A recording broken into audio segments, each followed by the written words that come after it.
एक एक प्रश्न का उत्तर देंगे, थोड़ा पेशेंस रखिए। देखो आप बोल रहे थे, मैं बहुत शांति से सुन रहा था, बहुत शांति से। आप ही के एक सहयोगी श्री लालू यादव जी कह रहे हैं, अरे ये सब कुंभ का क्या कोई मतलब है, फालतू का कुंभ है। यानी सनातन धर्म के इस महायोजन को फालतू उनको दिखाई देता है। और इनके एक और सहयोगी उससे भी 2 कदम आगे आकर के कहती हैं कि महाकुंभ मृत्यु कुंभ में बदल गया है। ये क्या है? ये क्या है?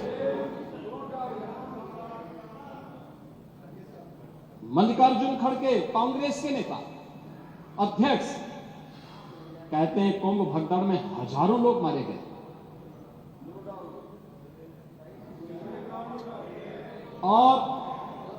और जया बच्चन क्या कहती हैं? ये समाजवादी पार्टी की नेत्री है। इस देश में अभी सबसे बड़ा मुद्दा महाकुंभ भगदड़ की घटना है। उन मृतकों की सही संख्या बतानी चाहिए और जनता को सफाई देनी चाहिए। उन्होंने आगे क्या बात कही? उन्होंने कहा व्यवस्थाएं आम आदमी के लिए नहीं बल्कि वीआईपी के लिए थी। शवों को गंगा में बहा दिया गया, इससे पानी प्रदूषित हुआ है। यही पानी लोगों तक पहुंच रहा है। ये इस प्रकार के गैर जिम्मेदाराना बयान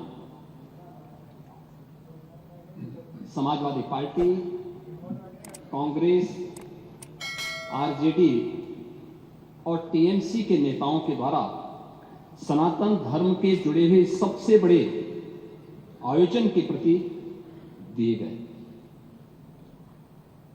महोदय, मैं ये जानना चाहता हूं कि क्या सनातन धर्म का अनुयायी बनना या सनातन धर्म के किसी आयोजन को भव्यता के साथ करना क्या कोई अपराध है? उस आयोजन को उन सीमाओं के साथ, उस आस्था को सम्मान देकर के आगे बढ़ाना क्या कोई अपराध है? और अगर अपराध है तो हमारी सरकार इस अपराध को कर रही है और आगे बढ़ेगी। मेरा ये मानना है कि महान कार्य को 3 अवस्थाओं से गुजरना पड़ता है।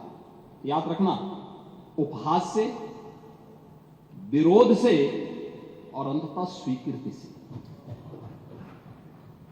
और स्वीकृति का इससे बड़ा प्रमाण क्या हो सकता है कि समाजवादी पार्टी के राष्ट्रीय अध्यक्ष भी जो शुरू से विरोध कर रहे थे, अंततः चुपचाप जाकर के डुबकी लगाए।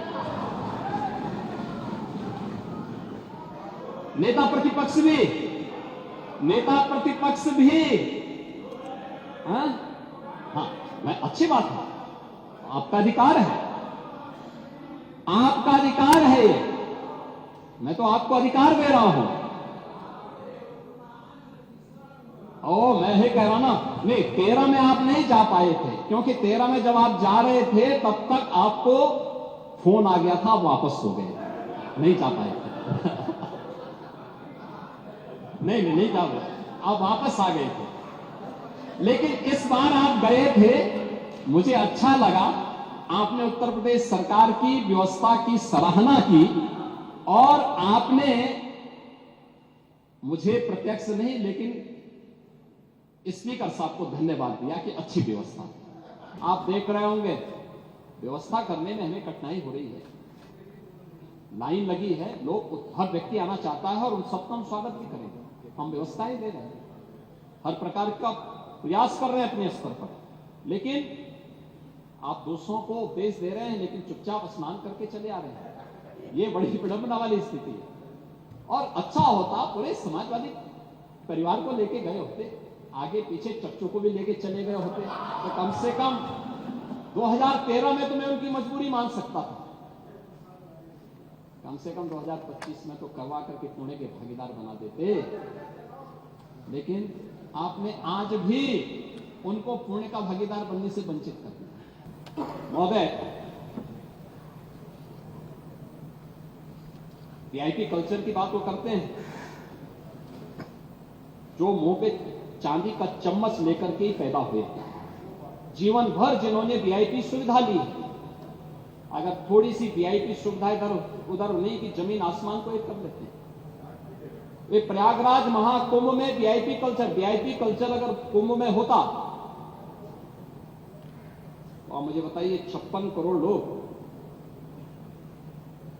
इन 38 दिनों में, इन 37 दिनों में, 37-38 दिनों में क्या त्रिवेणी में आस्था की पावन डुबकी लगा पाते? आज के समय में जब media, social media, visual media और प्रिंट मीडिया इतना आगे बढ़ चुका है और तब भी समाजवादी पार्टी इतना झूठ बोल रही है कि स्नान नहीं हुआ। और मेरा कहना है कि महोदय, राजनीति में थोड़ा बहुत प्रहसन चलता है, लेकिन प्रहसन को ही राजनीति बना दिया जाए, ये न्याय नहीं है। और मुझे लगता है कि महाकुंभ, आप प्रश्न खड़ा कर सकते हैं, शासन पर खड़ा करिए, लेकिन महाकुंभ पर प्रश्न मार्क खड़ा मत करिए, आस्था पर प्रश्न मार्क मत खड़ा करिए।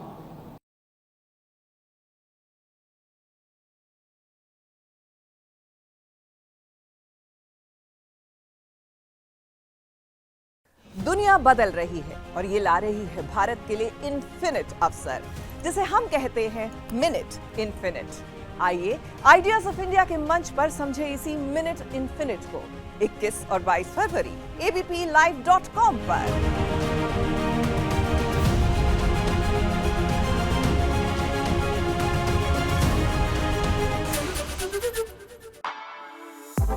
For exclusive and insightful videos, subscribe to our new channel ABP Live Premium.